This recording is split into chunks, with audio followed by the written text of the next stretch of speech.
Hello and welcome back to the Lee Summit Town Hall Podcast. I'm your host, Nick Parker. Quick reminder, the Lee Summit Town Hall Podcast is, as always, brought to the good people by Budget Blinds of Lee Summit. An awesome local family running an awesome local business. They are your home for enlightened style shades and pretty much your home for anything you want, home decor or window treatments. They even have those newfangled, are they new anymore? I don't think they're new anymore, but the smart shades. You want to get on your Apple device, your Alexa device, your Google device, and just tell the shades to open or close. That's what we all want. Robot shades. So when you're ready to make your home a smart home, go see our friends at Budget Blinds of Lee Summit. Tell them Nick sent you. We've got a repeat guest. I've been doing a lot of repeat guests on this show and other shows lately, but it's fun. I like doing it. Seth Allen, the proprietor at everybody's favorite downtown joint, Libations Co, and upstairs, the 1909 Club. If you want good drinks, jazz, just a nice place to hang out and have a drink, that's the place to go. Seth, welcome back. Thank you. Glad to be here.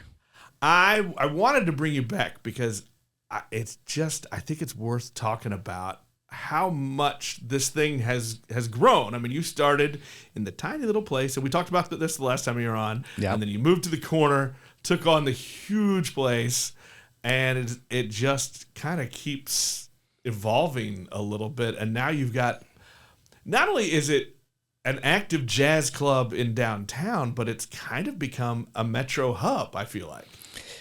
Yeah, it's definitely become a destination spot. You know, we get people from all over the city. I get phone calls and I look at it and it says Lenexa, and I'm like, that's a long ways away from Lee Summit.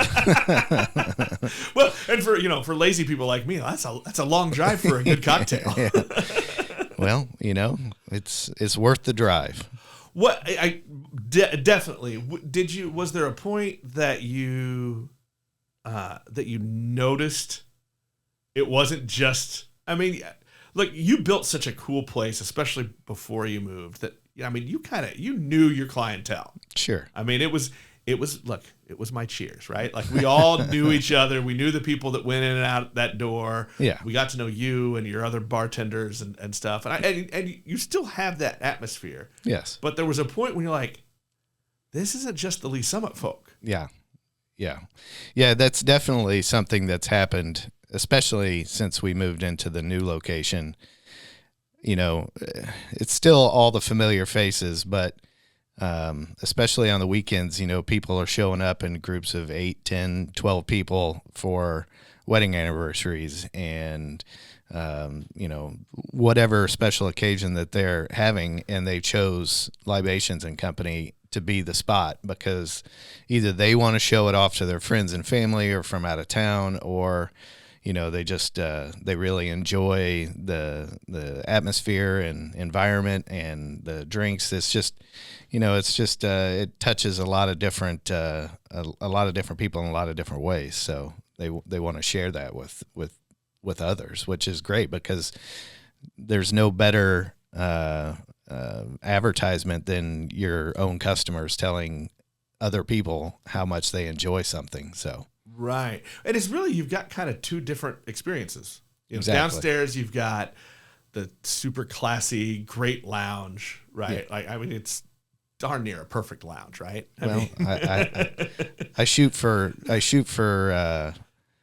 that old world feel of no televisions, really curated music, comfortable seating, lighting. I just try to touch all the senses. So as a dude who was born without the booty cushioning, I truly appreciate as those are the best chairs in downtown for a drink. They are pretty awesome. I love some of the others. Love me some Stewie's or some Conrads. Sure. Yeah. But man, my back is killing me after after a little bit. Yeah, the bar stool is a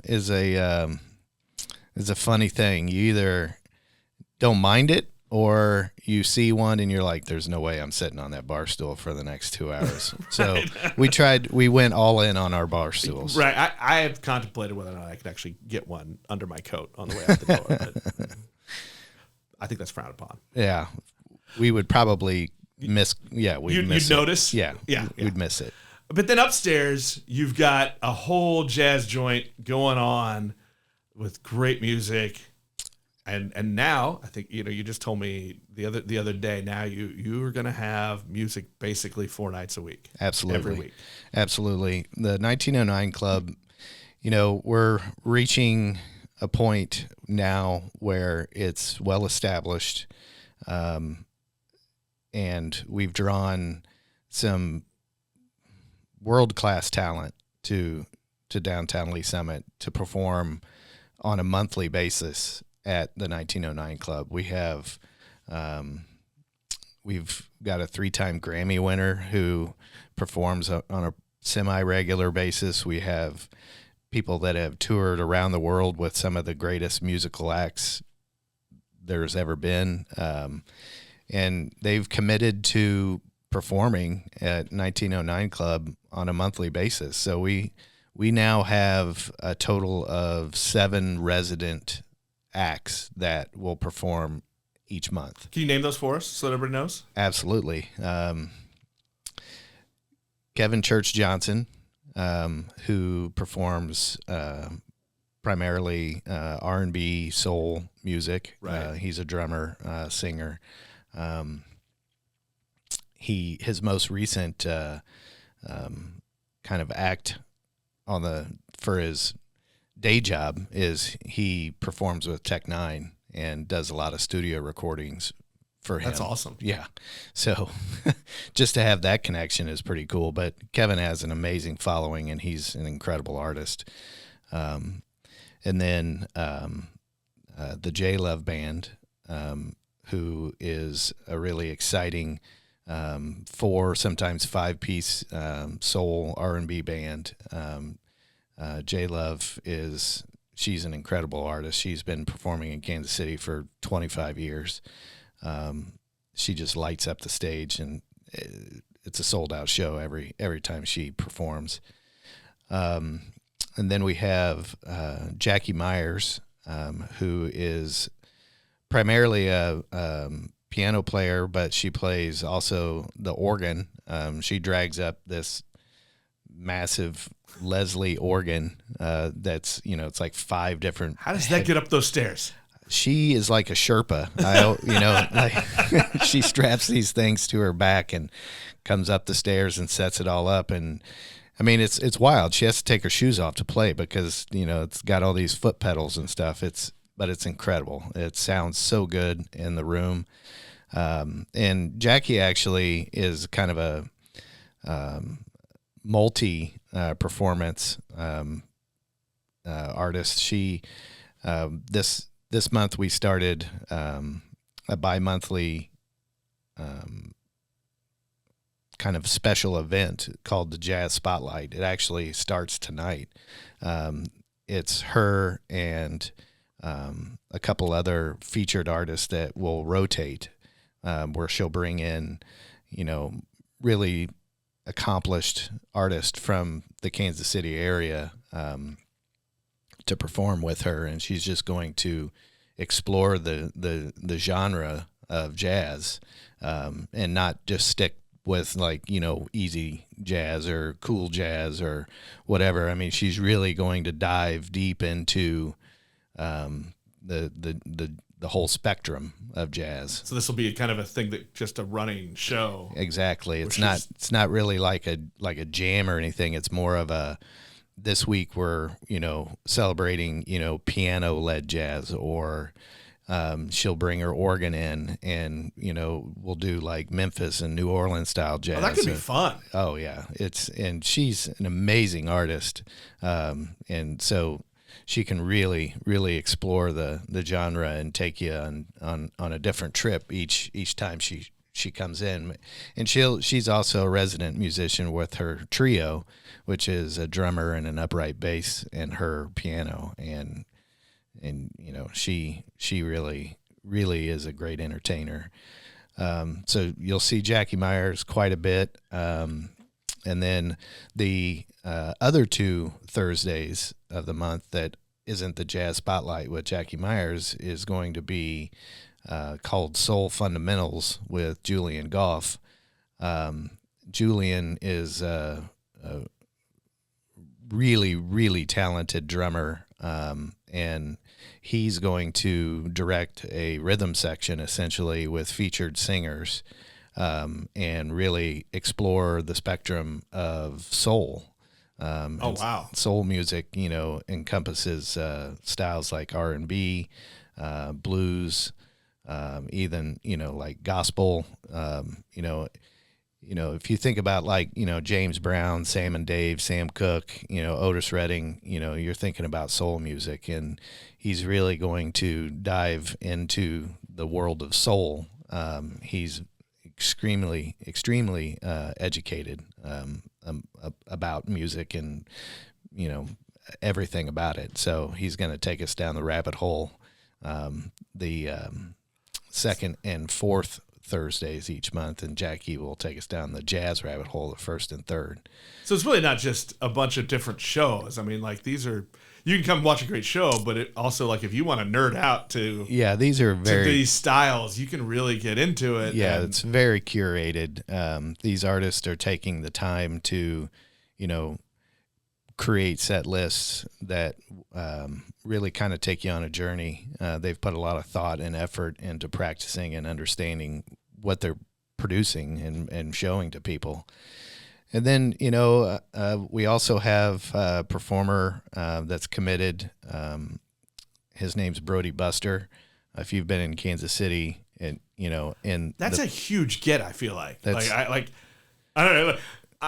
I know Seth. He's the guy who owns the little bar down the street. Like, I feel like that's a big get. Yeah. Brody is he's world-class talent. Absolutely world-class. I mean, he just posted a video of himself on his Facebook page from when he was like 8 or 9 years old. He was on the Jay Leno show.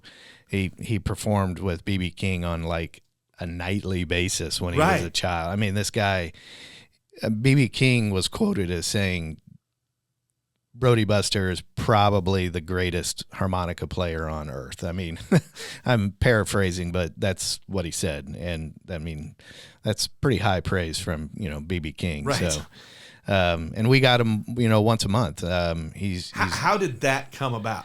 Well, we had, when the 1909 Club was starting to kind of find its identity, we had a blues jam on Wednesday nights, which, for over a year and a half, it was great. And we had a lot of incredible, talented artists come through, but it really, it wanted something more, rather than just, a little bit of blues on Wednesdays. We really wanted to, I don't know, grab a hold of that, that feeling. So Brody would come out and perform, and I mean, every time he would come out, I mean, he'd blow the roof off, and everybody would just be like, holy moly, this guy's insane. And then they would figure out who he is. Brody's had a wild story, but his life has led us to this. And he really enjoys the atmosphere there. He loves the crowd. He loves performing for people. He's put together a new band called The Redemption.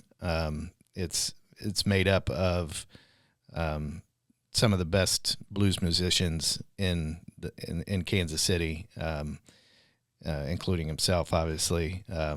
So the Blues Jam has turned into another weekly act with it's going to be called last night was it kicked off last night. It's called the Blues Experience with Nick Schneblin. And if you've been around Kansas City music scene in the last 20 years, you know who Nick Schneblin is. He the guy has performed with, you name it. I mean, he's been around the world multiple times. His sister is a considerably huge name, Danielle Nicole. So he's an amazing artist, and much like the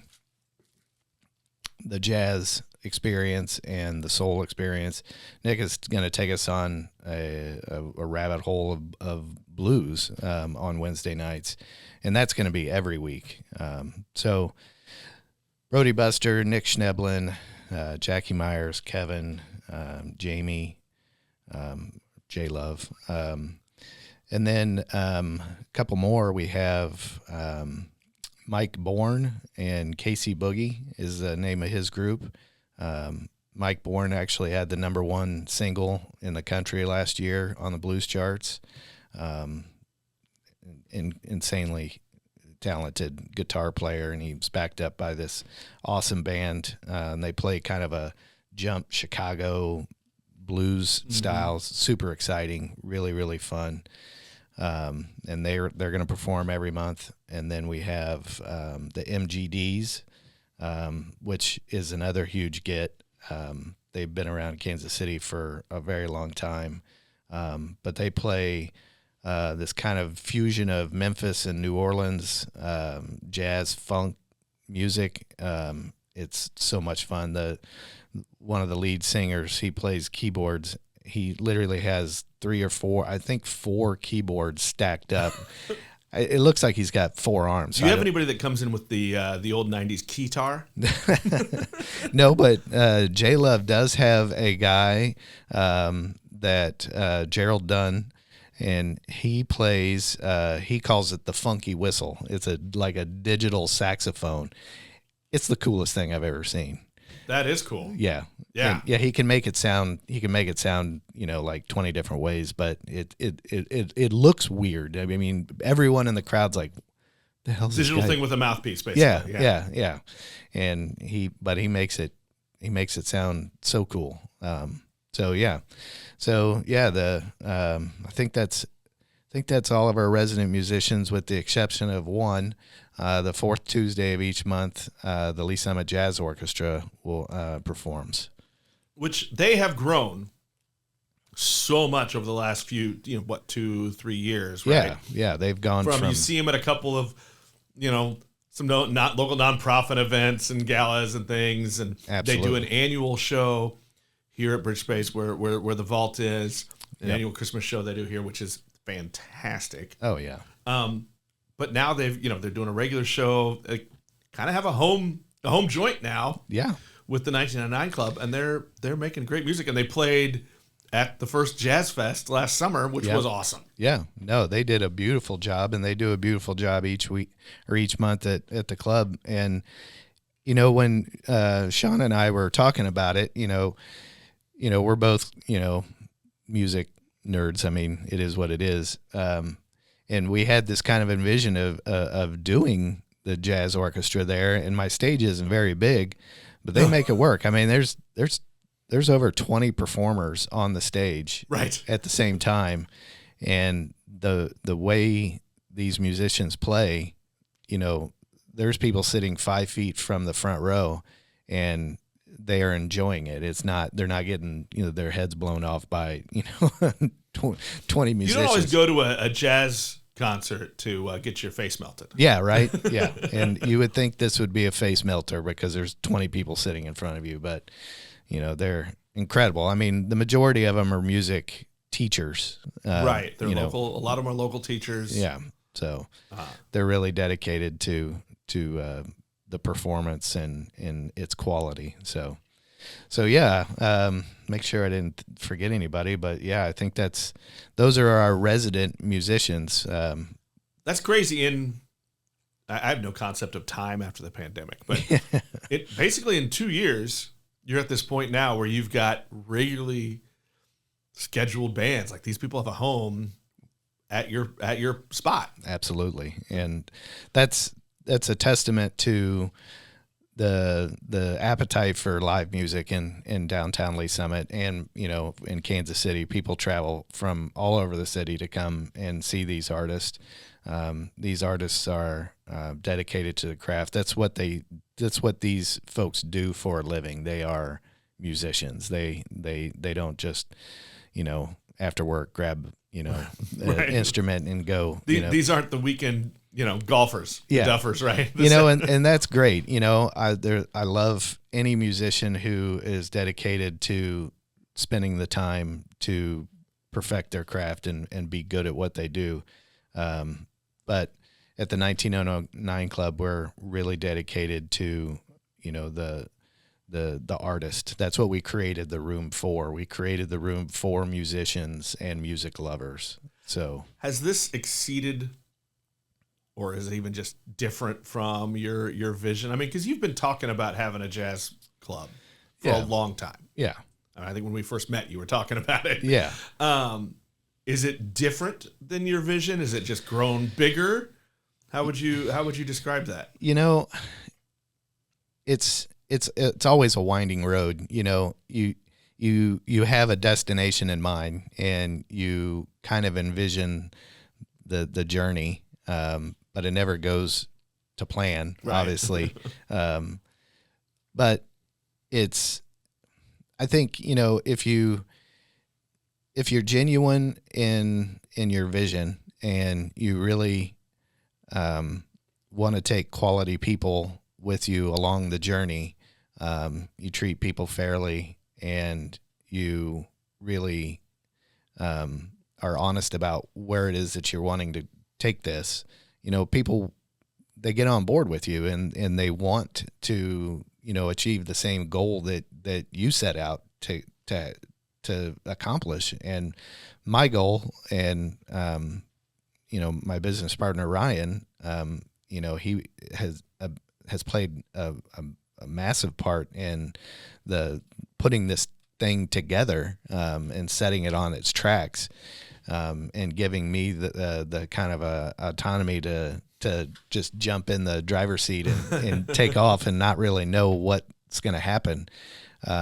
It's turned into something that is really exciting. It's genuine, really, really well-made music, being produced in downtown Lee Summit. It's focused. But we're open to, we've just been open to the experience. Right, we haven't tried to, guide it with an iron fist or anything. We've just, let's kind of see what this happens organically. We created the space. Let's see what is drawn to it. So you really didn't have like a super clear picture of what you were aiming for. Was it more of a vibe? Like, I want to achieve this vibe? Exactly. It was more of my goal is to create a space that is super comfortable. I mean, our couches, for God's sakes, cost $6,000 a piece. I mean, we really went a little overboard. But we wanted. You've never skimped on the furniture, though. No. And you've been pretty creative with it, as well. My wife will tell you I have ridiculous taste. I see something and I don't care about what it costs. Well, we won't because I don't want her mad at me either. We won't talk about the original velvet couch. The original velvet couch, yeah, yeah, the stories that can be told from that couch. But yeah, the goal really was to create, like I said, a place for musicians and music lovers, and do it in our style. To be perfectly honest, other than going to the Phoenix when I was a kid, on Sundays with my dad, I've never stepped foot in any jazz or live music venue in Kansas City. So I did that on purpose because I didn't want fingerprints of anything, on my mind. So I wanted to create I wanted to take the space as it was and then create something that was unique and comfortable, and really just take all the aspects of what I did with Libations but do it with a live music venue. And it's just kind of evolved we into something special. Well, let's go downstairs a little bit. Let's talk about the Libations, because I mean, really, from the beginning, this has been about good drinks. Yes. I mean, originally, yes, you wanted to do retail and Sure. help people recreate the home bars that, Yeah. our grandparents had and things like that. But it's been about good drinks. I mean, you started with, hey, here's my drink of the week or whatever. And, Sure. And now I think you're pretty well known for your seasonal menu. Everybody waits for that social post. Yeah. Right? That comes out. Are you still having fun creating those things? And absolutely. I mean, I do miss getting to hang out while you were coming up with the new ones, but yeah, taste test we all day grow. is always taste test day is always great. It's kind of like the McRib, everybody's waiting for it, and then when they it's like let's not go there. The McRib's a lie. It is a lie. I mean, come on, people. Beautiful marketing. It's a lie. It's incredible marketing. And I took a lesson from that. People really enjoy the seasonal menu, and I typically, with my staff and myself, spend a lot of time thinking about seasonal flavors and ingredients, and we're just kind of leaning into that. Now we're going to do a monthly seasonal menu where that can be both fun and a lot of work. Yeah, it makes my brain hurt a little bit sometimes, but it's fun. A lot of times, I'm making these drinks in my head, while I'm sitting on the couch at home or whatever, or driving, to work, and I'm thinking of flavors and I never take, any of these cocktails, whether they're original or classic cocktails, I never take, full responsibility or ownership of them, because like anything, I'm inspired by something, right. Or I read a recipe or whatever. And so, but I just kind of like the libations approach, I try to think of all the different things that are impressing upon me at the time. It's like, what are the flavors right now, or what's the weather like, or, what are the seasons or whatever. And I just try to put all those in a glass. And right now the menu that for January is really something kind of original. I took kind of nerded out and went down the rabbit hole of the what January means. January is named after a Roman god of Janus, and it's the god of duality. And so I took all that nerdy stuff and I put it in a menu. I was like, if people who know you are going to completely understand this, people who don't are going to be like, what? Yeah, what is this? What's wrong with this guy? So I took everything, or I tried to pour duality into a glass, simple yet complex, strong but balanced. Even the colors and the sweet and tart. I just tried to I tried to put duality in a glass. So what did you come up with at the end? I've got 4 different drinks on there right now. One is the bee's knees, which is it's a really strong cocktail, but it's super simple and sweet. And we're using local honey from across the street, Messner's. Which I think is something kind of fun and cool that you've always done. You've always tried to use. I always try local, to draw local things and nearby businesses. Yeah, I mean, that's what we're down here for. We're all neighbors. We should be, always supporting each other in any way that we can, and that's how I do it. Is I use local ingredients. So, and then we've got a drink, 2 drinks on there. One's called the Tequila Matador. It's essentially a tequila martini. If you look at the ingredients and how much alcohol is in it, you're like, there's no way this is going to taste good. But then you take a sip and you're like, wow, this is so balanced and so easy to drink. It's so flavorful. And then which I think is a tricky thing to do, because tequila can overpower very easily. Oh yeah, it can cut right through everything, and that be the only thing you taste. But this particular recipe is it's amazing. It's so perfectly balanced that you can sip on it and really enjoy all of the flavors of the drink without it being super overpowering. I respect, someone behind the bar who can do that, because I feel like tequila can be the exact opposite of vodka. Yeah. Vodka is the tofu of booze. Yeah, it can hide in anything. Right? Yeah. It just takes on every other flavor. Sure. But tequila kind of wants to beat up every other Oh, flavor. it jumps in there and it starts swinging. Right. So I think there's a lot of respect there. I think that if you can make that kind of a complex drink work. And I think it's a big part of tequila is you also have to really kind of be a student of tequila and understand. By the way, that's a phrase I don't think I've ever heard before. Student of tequila. Student of tequila. I am a student of many things, and tequila is one of them. I absolutely love learning more and more about tequila. And the tequila that we use is called Tequila Ocho. I could go on for a long time about Tequila Ocho. It's such a unique company, and the quality of the tequila is insane. The commitment to excellence that this family has. It's the only tequila that we put on the menu. It's incredible. Nice. And your other drink on the menu? The other one is kind of the antithesis of the Tequila Matador. It's the Toro Indomito, which means untamed bull. So I can think of 4 customers right now that you probably can. And it is a mezcal based Negroni.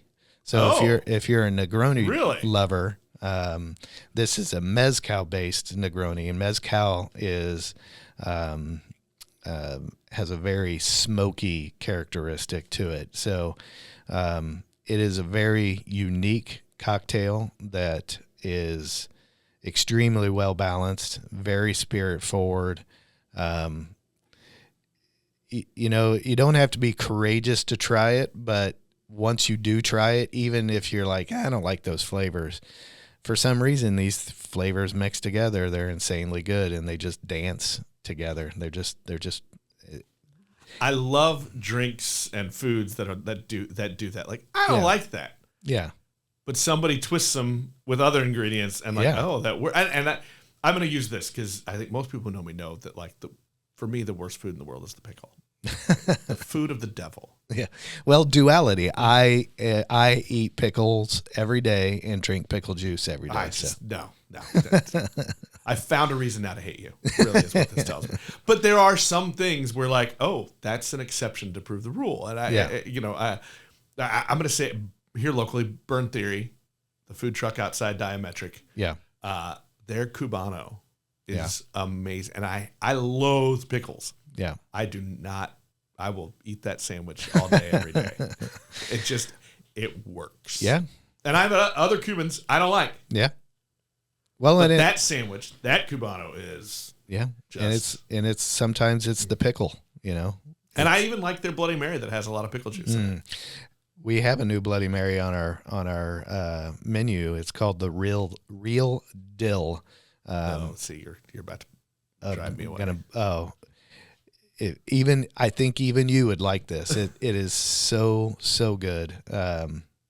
It's this little company in Colorado. They make Bloody Mary mix, and it's called the Real Dill. They painstakingly make this. I have no idea how they're making money because the amount of effort that goes into this. Everything is handcrafted, and it even comes in cool, old school, like 1 gallon jugs with the little handle on it, and there's hand chopped herbs and dill and stuff. That's awesome. Oh, it's insanely good. And we just take Rieger vodka, which is made here in Kansas City, and just mix it up with this stuff on ice, and it's so good. It's unfair how good it is and I drink it on its own. I just plain. I just pour the Real Dill in the glass and drink it. And then another really popular thing is we make bloody beers with it. You just pour it in with beer. Now, see, I've spent a lot of time in Southwest Missouri and Northwest Arkansas. Yeah. The red beer's a thing down there. It is a thing. First time I saw it, I didn't even know how to react. It was just so weird. It's a little. Do you get that ask a lot? Yeah. Has it made its way north? Yeah, we do. Oh, makes me sad. It has gotten to the point where it's on the menu now. We have a bloody beer on the menu, and you can get a pickleback chaser where we give you a shot of pickle juice. I really want to now sit in a corner and just point those people out. Well, your distaste for pickles, we won't give you any of those next time you're in. Look, I've done enough judging from your bars, so it's fine. Yeah, well, we don't have TVs, so that's what you do, right? That's what we do. Just tell me, like, in the 2 years since you've moved over, and really the last year, I think exponential growth of 1909 Club. What has surprised you? That's a good question. A pleasant surprise is the continued support of our regulars. We went from something that was really small and quaint and cozy, and had, a very unique feel to, 4 times the size, but we managed to hang on to a lot of those elements that made the original Libations special. And a lot of it is the people that, that work there and the people that, frequent it. That's been a pleasant surprise. That was something that I was really afraid of. I didn't want to lose that little special spark, of our customers that continuously supported us, and they continue to do so. But, when I get customers that have driven all the way down from, North Kansas City, right, and brought 8 of their friends because they stumbled in and found us, and they're like, we have to come back. I don't know. I guess I stand back. I'm like, I guess I don't, it makes me feel special. I'm like, wow, that's incredible. That you're making the effort to come in and enjoy something that I and, Ryan and my staff and my wife and Ryan's wife, we've all poured our efforts into this, and now people are enjoying it. I don't know. It's a strange feeling to try to, I don't think we prep ourselves to handle that kind of energy and that kind of a compliment's not the right word, but I think, like, we're trained, I think, culturally, right? Like, we're ready for the negatives. Yeah. And if somebody says, man, your place is the best ever, our first instinct is to pause. Like, we don't know how to take it. Yeah. Yeah. I take the good with the bad, that not every person that walks in the door is, blown away by what we're doing. But, the people that come in and enjoy it. And I think it's something fresh. It's something that they weren't expecting that. Right.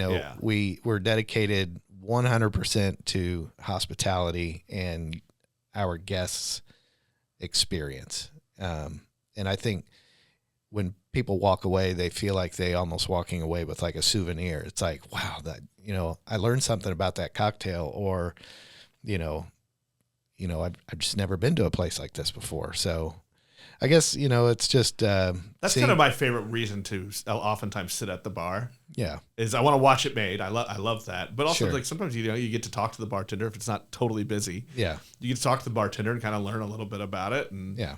And like, we all want the bar where we know the bartenders, right? Yeah. Like we Absolutely. all want that. Everybody wants that, because, you want that familiar face, that familiar feeling. And, we try really hard to be genuine in that. We try to remember, your face, your name, what you like to drink, and then try to take you on a different, maybe a different adventure. It's like, we know you like this, but I think you might like this, So, it's just a dedication towards, how people feel. And that's what we're dedicated to.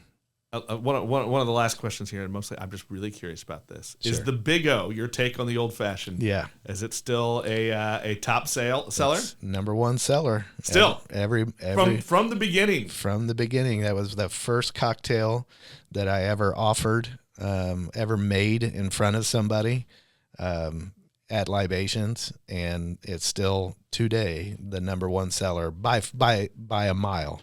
It is a fantastic version of the old fashioned. It's just really well balanced. It's not too strong. It's not too sweet. I think that's the key, is you were able to add to it and not make it overly sweet. Yeah. Because I think a lot of times now I'll go and somebody will be like, oh, here's our twist on the old fashioned, but it's just too sweet. Yeah. Yeah. And I just, I still want to love the bourbon. Yeah, exactly. I mean, that should be the star of the show. But we use Four Roses bourbon, which is an incredible bourbon that's been around for a very long time, and still continues to be an outstanding quality bourbon. And then, we use another local product. We use the Big O, its namesake, is a ginger liqueur made over in St. Louis. I know. I forgive you for that. It's one of the few good things out of that place. Yeah, well, you got to give them something. I know. Right? The couple that makes it, painstakingly puts, an enormous amount of effort into this product. If you don't know about it, look it up, come and buy a bottle, come try it. It's insanely good, but it adds something to the drink that no other ingredient would add. It's sweet, but not too sweet. It's full of amazing flavor. It just adds something, and it pairs so well with kind of the peppery bourbon that Four Roses puts out. So and then you throw in the black walnut bitters, and it's just like this wild cousin that comes to Thanksgiving. It's like everybody, what in the hell is this? But it's so good. Well, you just hinted, come buy a bottle. You have kind of gone back to your roots a little bit, and you are selling bottles again. Yep. We have. When you walk in the front door right next to the host stand, in true Libations fashion, I went out and found this old display case. Of course you did. It actually has the maker mark on it. It was made in 1901. Wow. So don't lean on it, please. But it's really cool. It's this beautiful glass case, and we've put all of the most popular cocktail elements in the case for you to buy, including the big old-fashioned drink kit, where you can take the drink home, and it has a recipe card, and enjoy it at your house. I was reminiscing the other day and telling of the drink kit delivery service that used to exist. Yes, as that was I know necessary for you, but it was a fantastic thing. It was necessary, and I get a lot of requests for it still. But yeah, I still think if you can find some 21, 22-year-old college kids, load the car up and drive around. Load it up and go around every day at 5:00. During that dark period in all of our lives, I tried to bring a little bit of sunshine to everybody's doorstep. Well, Seth, I want to commend you. Fantastic business that you have built over the years. Are we nearing an anniversary for you? This year will be, is this a 9? total 8 years. 8 years. 2017 was the beginning, April 15th, and then May 15th for the new location. So you're a tax day baby. Exactly. What better day to get to start a new business, get a little tight than tax day. That's awesome. Well, thanks for coming back on the show. Thanks for building a great local business, and I think we're all happy too that it's bringing people to spend their dollars here from outside of Lee's Summit too. Absolutely. So fantastic work. Thanks, Seth. Too many big O's. Too many big O's. That'll do it to you. But thanks for coming back on the show too. I appreciate it. Absolutely. That'll wrap us up for this week. We'll talk to everybody next time.